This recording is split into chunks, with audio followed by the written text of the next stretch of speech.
continue with It All Starts with the Building You Bought with Greg Pinio. On the topic of perfect unit, we've talked about this idea of the building that you bought. You want to be extremely aware of the unit makeup because, again, you're going to have to live with that forever. And this is why that 2-bedroom, 2-bath, 800 to 900 square foot unit works so well. In that same heading, I'd like to remind you that I say remind you, we've covered this in Wisdom for Wealth and Foundations for Freedom, but a reminder that that perfect building that you're looking for is long and tall on a small lot versus spread out laterally over a large piece of ground. Let's take 2 examples, and I'll just give you 2 buildings that I've had in my history. One I still own for good reason. The other I thought was a wonderful acquisition at the time, but as it turned out, it was very, very difficult. I was in my early 20s. I built 4 duplexes, Rambler-style duplexes. I built 4 of them on a piece of property that was just about 1.4 acres. Okay, so you've got these long Ramblers, 1,200 square foot duplexes, side by side, 4 of them in a row on a street. Beautiful lawns in front of all of them, beautiful lawns in back, a whole row of nice maple trees in the backyard. What a pristine 1-point-something acre setting we had. What I learned very quickly is that what I have here is 8 units spread out over a huge piece of ground with all kinds of maintenance issues that have to be done on a weekly basis, if not sooner than weekly basis. I've got all these lawns to mow. I've got hundreds and hundreds of lineal feet of gutters to keep clean. I've got all these roofs to keep blown off, all these maple leaves and those little helicopter things that come off of maple trees to keep cleaned up and out of it, all these patios to keep pressure washed and sealed, all these grounds to keep maintained for 8 units. On the flip side, I could tell you about a 4-unit building that I built right in the heart of Seattle that is on a 3,200 square foot lot. Exactly 3,200 square foot lot. And the building and the parking, what is left of grounds maintenance is about a 15 by 15 patch of grass in one corner of the lot. And that is it. I've got a 4-unit building going straight up 4 stories with 2 25-foot sections of gutter on each side of a gable roof. I have got plumbing that when the tenant flushes their toilet on the 4th floor is going 75 miles an hour by the time it makes the turn. No clogged plumbing lines. These 1% sewer lines that barely flow, that doesn't work. That's what you get in these long rambling flat sewer lines. I want a sewer line that would be right up there with an Olympic bobsled run. Okay? And so this is what I've learned over time is that not only do I want a unit makeup that looks a certain way, shape, I want a building that is easy and efficient to maintain. Huge.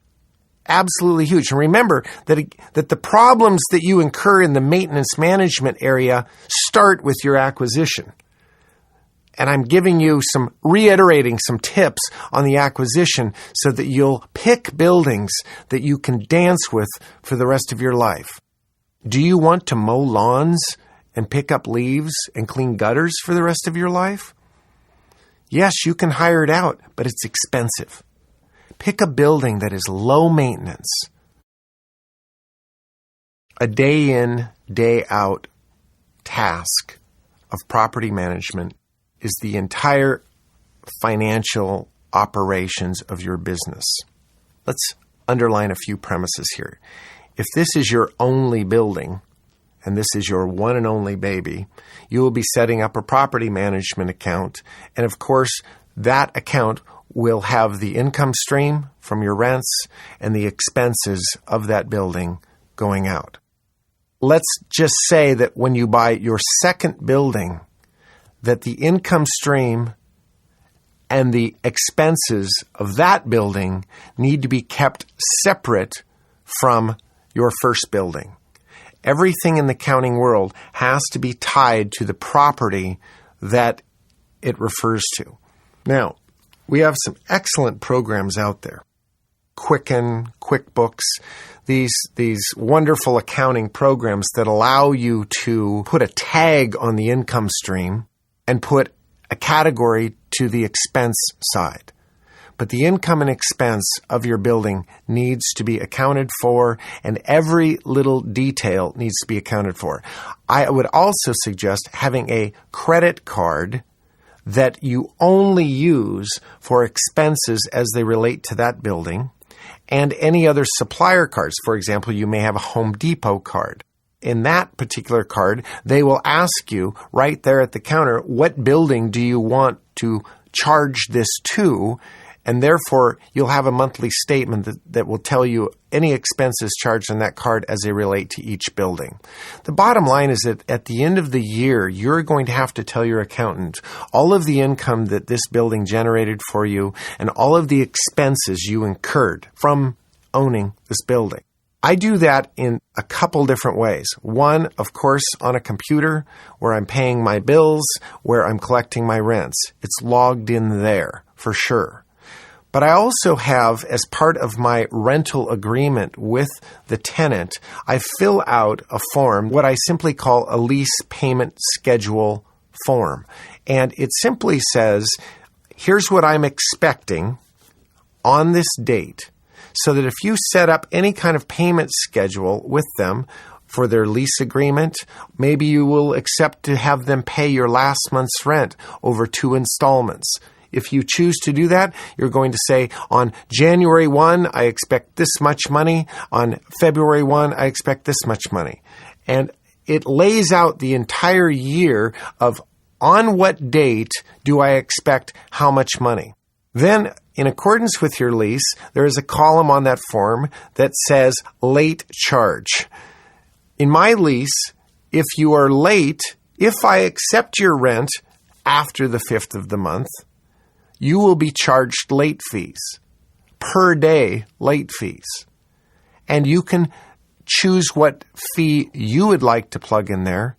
Mine are $20 a day. So that on the morning of the 6th of the month, your rent is due at 5 o'clock on the 5th. On the morning of the 6th, you would be receiving a 3-day pay or quit notice. That notice, just for me to take it out and put it on the door, just cost you $50. Then, if you decide to pay your rent to me on the 8th, I'm only going to accept your rent on the 8th if you pay the $50 3-day pay or quit notice fee and late fees for the 6th, the 7th, and the 8th. So an additional $60 late fees. But let's just say that somebody puts their rent check in the mail, but you don't receive it until the 6th. So there you are, just ready to give them your notice, and boom, their rent check shows up. This is where that column comes into play. That in actuality, I received your rent a day late. It's here. I'm going to accept it. I'm not going to go to the effort of giving you a 3-day pay quick because your rent, in fact, is here on the 6th. But I am going to log in a $20 charge in late fees so that this, on your walkout, will be a charge against any deposits that I have for you. Another accounting thing that needs to be very clear is that when you log in rental income, it needs to be logged in as rental income, which is very different than security deposit money that's coming into your account. Security deposit, pet deposit, a whole separate category because you certainly don't want that to count against your income for the building in a year. Then I also charge a key fee. Not a deposit, a fee. I actually make incoming tenants pay for my expense to change the locks when they leave. And I collect that money up front. Of course, I charge the last tenant the same amount so that I have the money to pay for the effort to change the lock. We should chat for a moment about locks and keys because it's also part of the structure of property management. I am extremely anal about the topic of keys. And what I try to do is when I buy a building initially, day one, I'm going to go through and I'm going to put all new locks on that building from start to finish with one master key, and I buy one lock set more than the building actually has. If I have a 10-unit building, I'm going to buy 11 locks. And I'm going to put that extra lock in a bin in my shop that is marked for that building. I have one master key for that entire building, okay? So that when a tenant moves out, it's a fairly quick process that my crew goes to the unit that they're moving out on. They take the extra lock that's in the bin, and they go down there with the extra lock and put the extra lock on, take the lock that we're taking off and put it in the bin. It's kind of like batter on deck, okay? And so that one is always kept separate. But each key has a master key to it so that when we need to get in to show a unit or when we need to get in to do repairs, we don't need to get the exact key for that unit. We simply get the master key for the whole building and we're able to get in and do our thing. Keys need to be organized. How many buildings have I bought where at the transfer of keys at escrow, somebody hands me a bucket of keys and they're not even marked? Here's the keys to the building, I think. These should be most of them. And you spend hours just trying these keys to just be able to know where you start with and then go from there to open the door long enough to take the lock off and change it. Okay? So, of course, anytime you change locks and open doors, tenants need to have notice. All right, back to the whole organizational piece of accounting and bookkeeping. Once you've signed rental agreements, you've signed all your paperwork with your tenant, they need to have a copy of everything. That's sent out immediately. You have your copy of your rental agreement, you have your copy of your walkthrough in a separate file marked by the unit in your file cabinet about that building. Okay?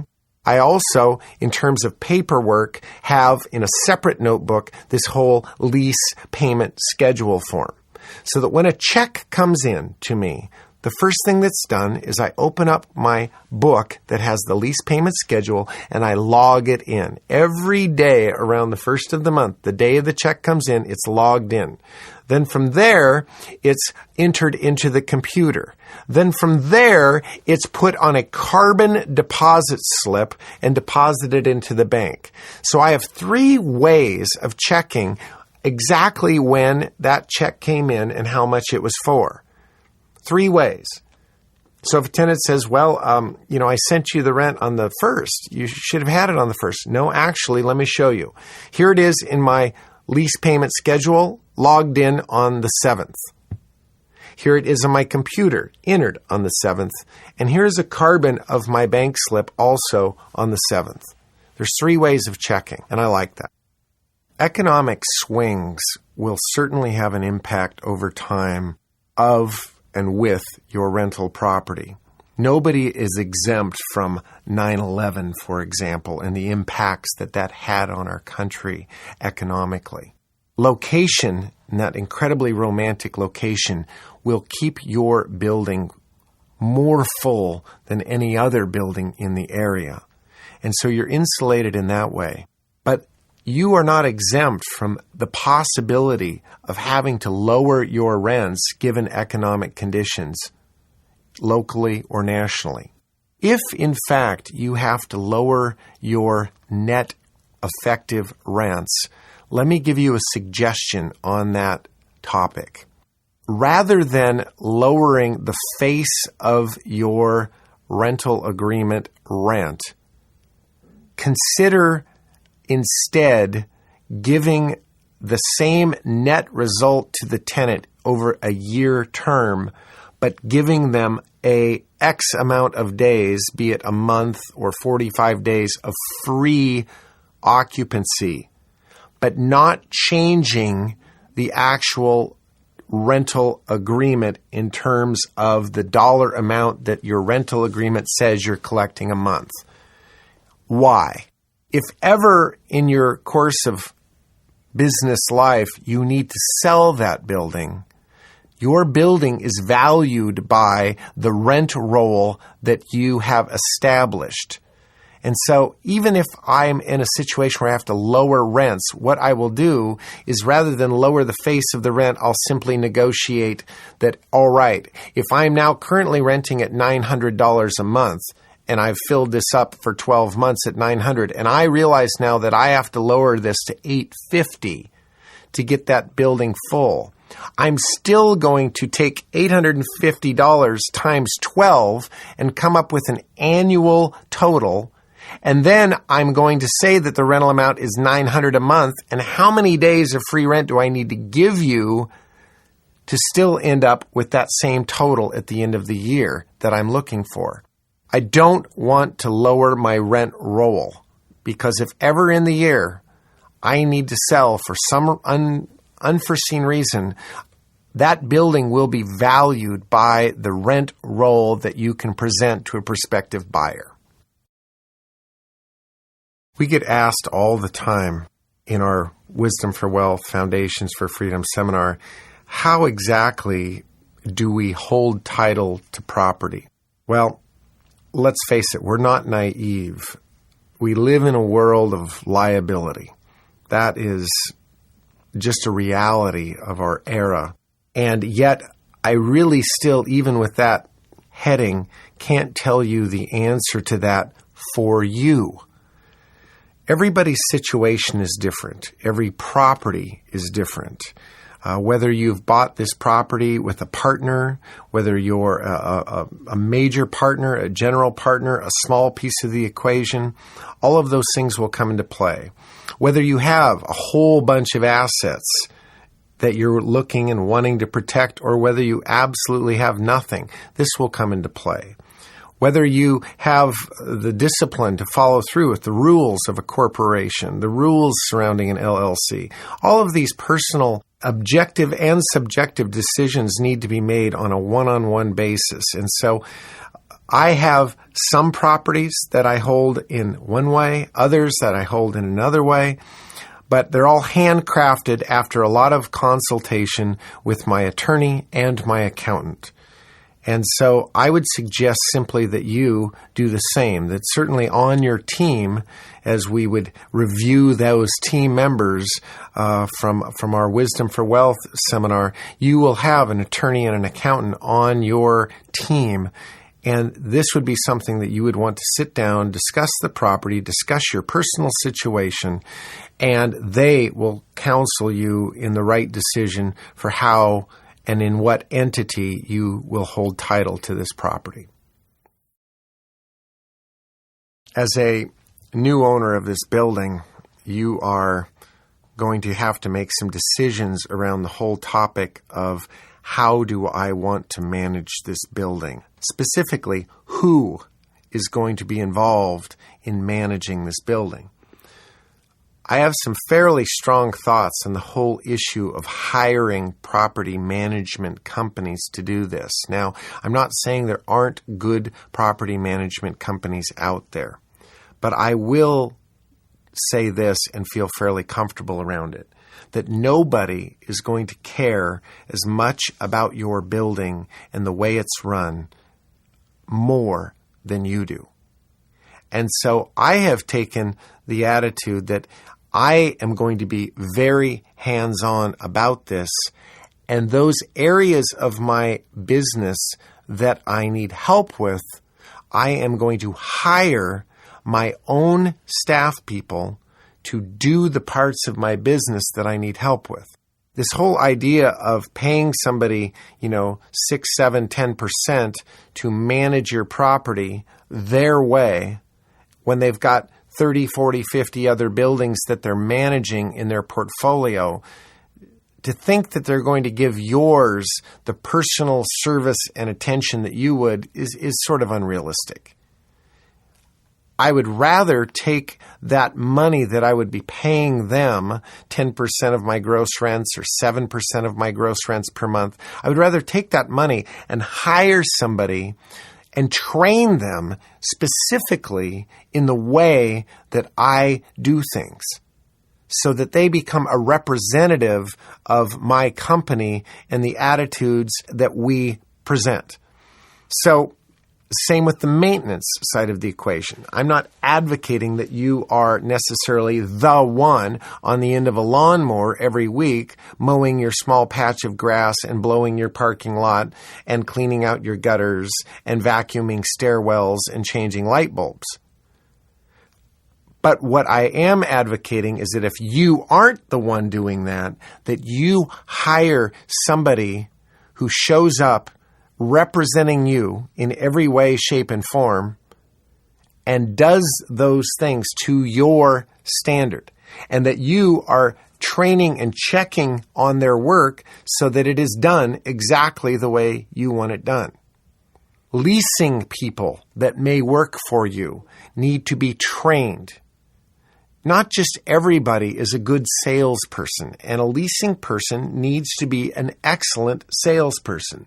They need to be someone who, well, I'm giving you a description of my leasing person, okay? This is an extremely articulate woman who works for me.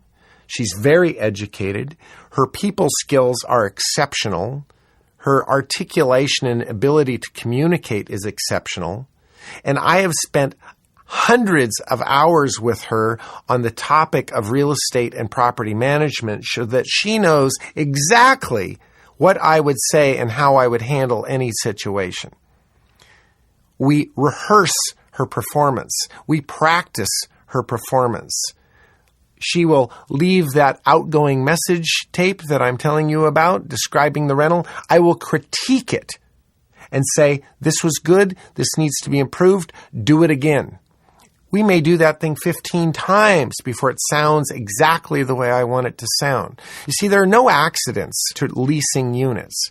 And your professionalism and how on top of things you are will be a reflection of whether you have a building that's full and running properly or not. If you're sloppy, your building will be sloppy. If you really don't care, how do you expect your tenants to really care? You see? So I am training people to do things the way I want them done. They will certainly be on time for an appointment. They will certainly be in a presentable vehicle. They will certainly be dressed a certain way because their look and demeanor represents me and my company. I don't find that I can get that kind of control when I'm hiring out the management of a building. So I advocate either doing it yourself and doing it well, or hiring the people on your staff that will help you get that done. This broaches into the topic of resident managers. Again, I don't have resident managers. I want somebody much more businesslike than somebody managing my property for a free rental unit. They need to be much more on top of things than that image brings to my mind. All of the bookkeeping runs through my office. Nobody collects rents except me. Nobody signs checks except me. And so there's a lot of detail work involved in property management, but when you hire incredibly competent people, your job becomes easier. Your maintenance person has a cell phone. Those tenants have your maintenance person's phone number. He is instructed on what decisions he can make to act or don't act. If anything that he's being asked to do falls outside of certain parameters, if they call him to say, hey, Arnie, I just want to let you know that there's a light bulb out in the stairway, by all means, Arnie, go replace the light bulb. If they call and say, hey, Arnie, do you mind could we get, an entirely new appliance package delivered this week because we don't like our appliances anymore? Arnie is not going to say, sure, I'll just make sure that I swing by, the appliance company and pick you up some nice new stainless steel ones and we'll get them in this afternoon. Of course, he's not going to say that. And so that would be outside of his parameters. He would have to call me and say, they're requesting this. What do you think?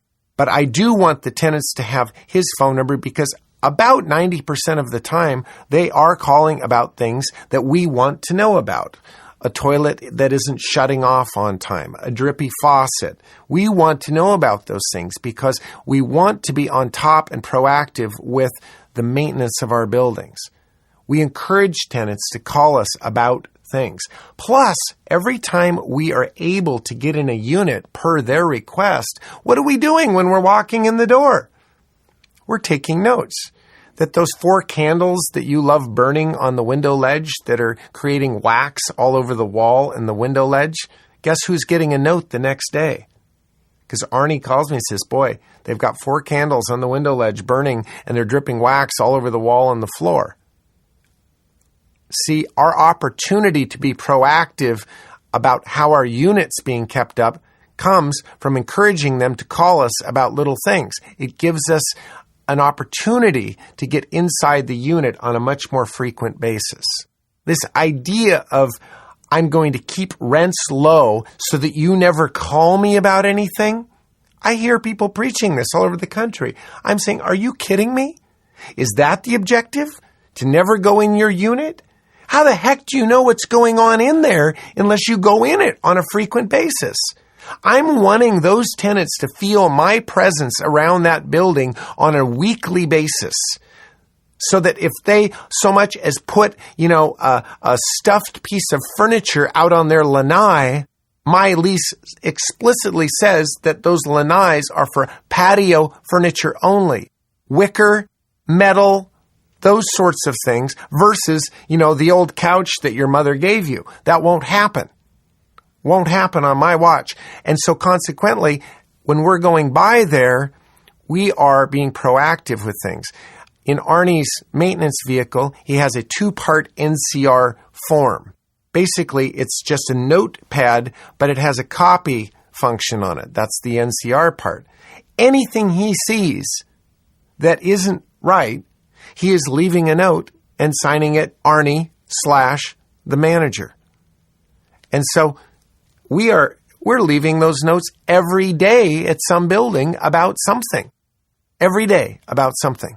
This is that iron fist, if you will, that manages your portfolio.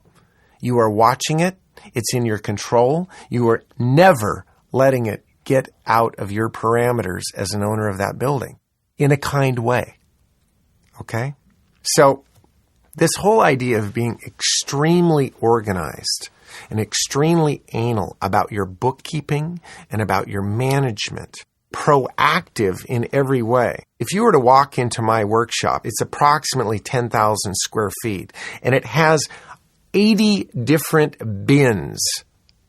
80 different bins that are approximately 2 feet wide, 2 feet tall, and 3 feet long. These bulletproof, heavy bins.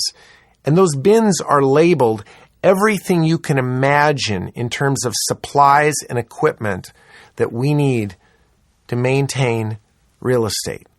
Now, you may be starting out with your first building working out of the garage you have at home. But I would suggest that garage be very organized. That you decide that in the maintenance world, you have to be organized. Are you going to use a different paint color to paint the interior of all the units when they come available? Of course not. Of course not. You are going to have one paint color with a company that you know is not going to go out of business, right? We use a certain paint company and a certain color and mix number on every interior wall of every unit I own. That way, if you need to touch up, is there any question what color this wall is? It's this color. Period. Done. End of story, right? So you set up these organized systems of efficiency that allow this to be a very sane sport. If you don't, this will be like herding cats. You need to have systems and patterns of organization, from your accounting to your maintenance to the schedule that you keep people on. Very organized, very anal about this whole thing. If you choose and are able to have help in your management and maintenance of this building, it is still necessary as the owner of this building to be by this building, drive by, get out, walk around it, take a look at it on a weekly or at least a bi-monthly basis. Again, you are hiring people to do the functions of maintenance, leasing, etc. However, being the owner, it is still your baby. And you need to get by and you need to look at it. Your people are going to be counting on you to have the greater wisdom, as it were, to point them in the directions. Most of the opportunities I see as a buyer of multifamily real estate are where the owner either lives out of state and hires a management company, or maybe even doesn't live out of state, but lives, 30, 40, 50 minutes away from the building and hires a property management company to do his work and never really gets by the building. I've met owners at their home before to discuss their building and have brought pictures of the building, and just to put pictures in front of them and hear the gasp that comes out of them. Well, they haven't been by the building in 3 years. And they didn't realize, that the ivy was taking over the roof and that, there were 6 dead cars in the parking lot on blocks, etc., etc. It is so important to get by your building on a regular basis. I personally don't believe you can live more than about half an hour, 40 minutes away from your building and be an effective building owner. I like it. When I talk to people, I say that your building needs to be between where you live or where you work and Safeway. A path that you go to and from on a regular basis, so that it isn't a big deal to swing in, take a look, write a couple notes, maybe have those 2-part NCR forms right there in your car at all times, so that if you see something that bothers you, or if you see something that needs tidying up, it's an event that happens so regularly I can't even tell you. Hi, hope all is well with you. I was by your building. I saw that on your lanai you have tiki torches with candles coming out, dripping on the rail. Please do not light anything on fire on my balcony. I don't approve of this. I will be by tomorrow to make sure these have been removed. If you have any questions, call me. Thank you, Greg. That happens on a weekly basis. And I'm not even the one in charge of that. It still happens on a weekly basis from me. Really, really important. This is your nest egg.